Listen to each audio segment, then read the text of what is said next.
night now here in the bay, looking on this beautiful day. Could it be better today? The weather today, bright blue sky, and in front of us we have the Spitfire and the Hurricane off the back of the Memorial flight. They're now manoeuvring around in front of us. Get your cameras ready. There is going to be a good photo opportunity now as they come in towards us on what is known as the B-axis. They will probably be separated off their individual displays. Or maybe they're not. They're catching out the commentator. Who knows? It's going fast. We have the Spitfire, the Mark V. That is the first the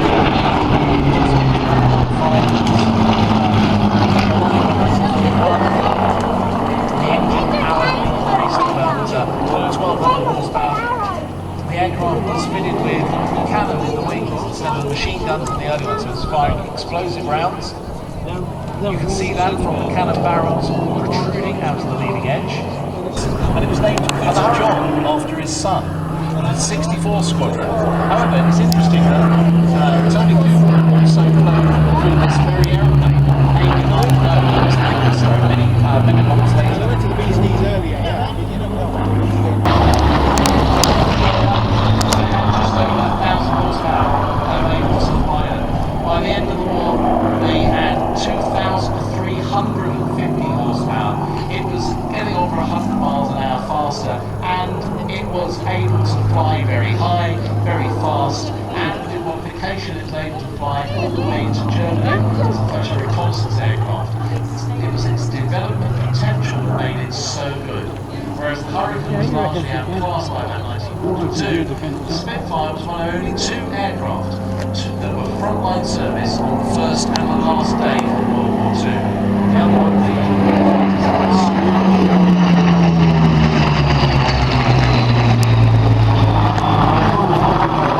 and the black and white stripes under the wings of the fuselage of the aircraft were put on as a recognition feature for Allied guns for the aircraft that were overflying the invasion beaches in June 1944. However, my dad used to tell the story that he remembers a signal coming round that our aircraft recognition was so bad and so many Allied aircraft being shot down by the Navy that aircraft was almost withdrawn at one point until it improved.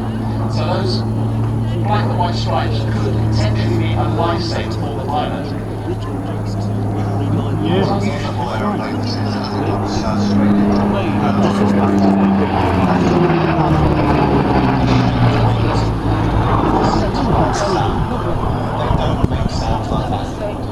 They don't, but they do say that regardless how good a Spitfire sounds from outside it, when you're sitting in the cockpit, it sounds like an explosion in a bicycle factory.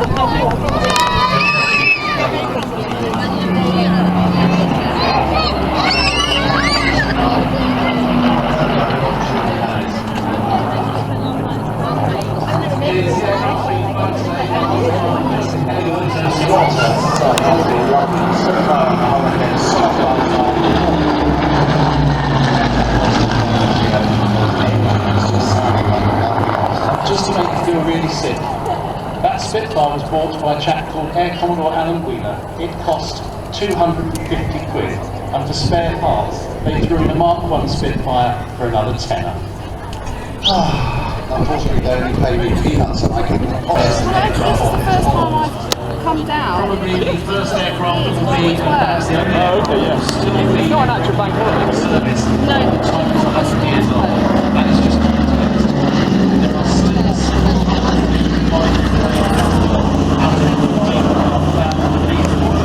during World War II.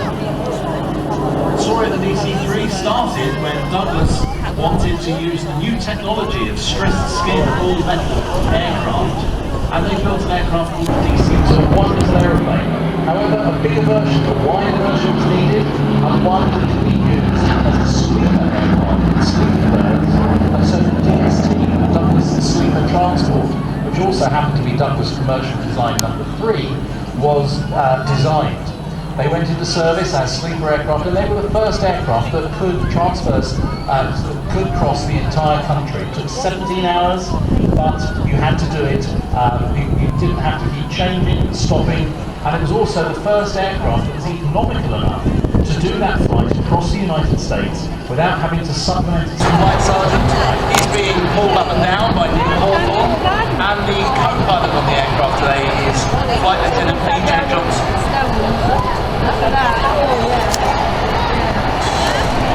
As for the Royal Navy, these aircraft have eastern references, sea kings in there being scrapped.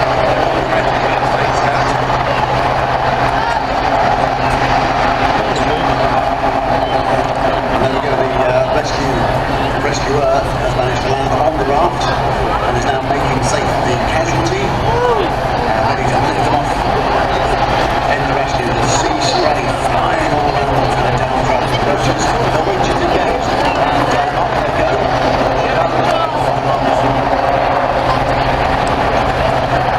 This is going to be slightly different because this one will be interfacing with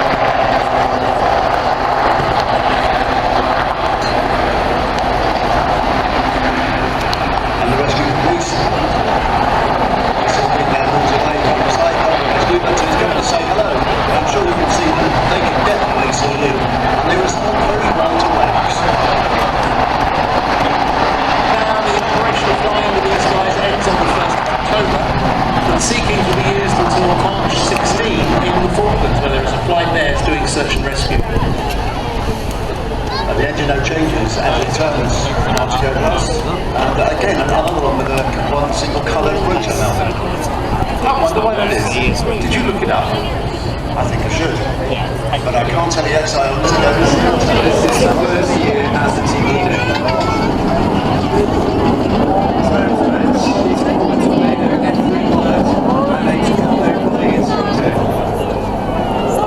Team now at the top of the loop, they've got the big battle to Short Diamond, 6,000 feet. The speed comes on, descending now to 300 feet. Short Diamond, each aircraft are approximately 6 feet apart. And as they come left, at the bottom of that Short Diamond is Flight Lieutenant on board. He is an ex-Typhoon pilot and combat flying instructor. That's the aircraft joins in today.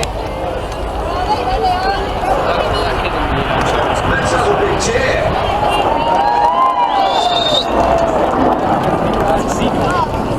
The team reverse, and just slightly to the left of the boss is Flight Lieutenant Andy Cox. It's his first year on the team as Red 3.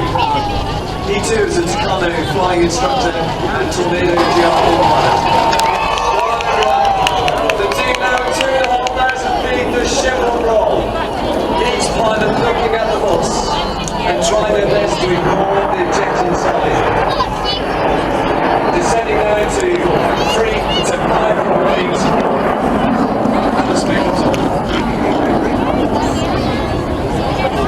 The team come right now. We wish to commemorate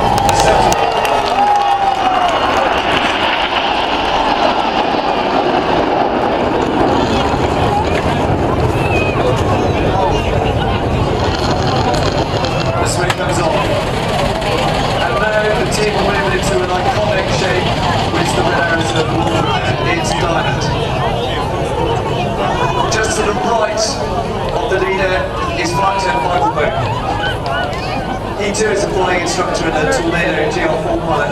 He's a first year. And that is young Isla Rose Luke, who was born this morning at 5:38.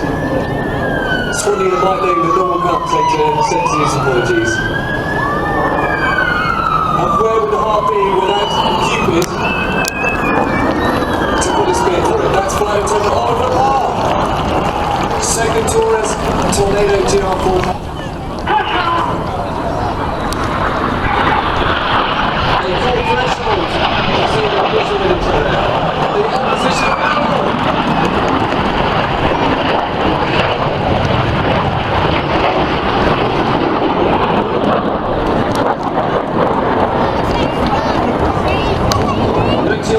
Just above the horizon. Red 8 is using all of the power to get it into the formation in time. The formation falls out. Great camera shot coming up right now. Not many years, but this Maneuver is not featured in a Red Arrows display. It is the vertical brake. Very tough for the pilots right now. Speed down to 120 knots. Controls don't really work that well up there. And as the speed increases, he will pull a brake.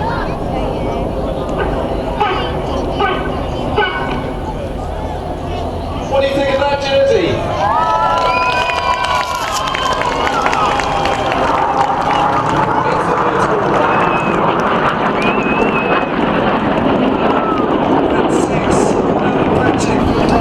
To the rear of the formation is Flight Lieutenant Joe Watson. He's the Chief Executive Officer. He too is a Tornado GR4 pilot. And he is doing 17. And it's Chris, the Spitfire for 2015.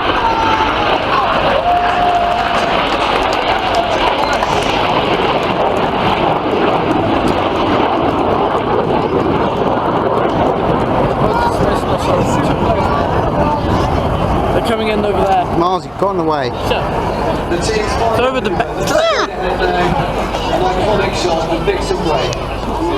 Ladies and gentlemen, it's always a pleasure to display in Jersey the Royal Air Force Aerobatic Team 2015, the Red Arrows.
Good morning.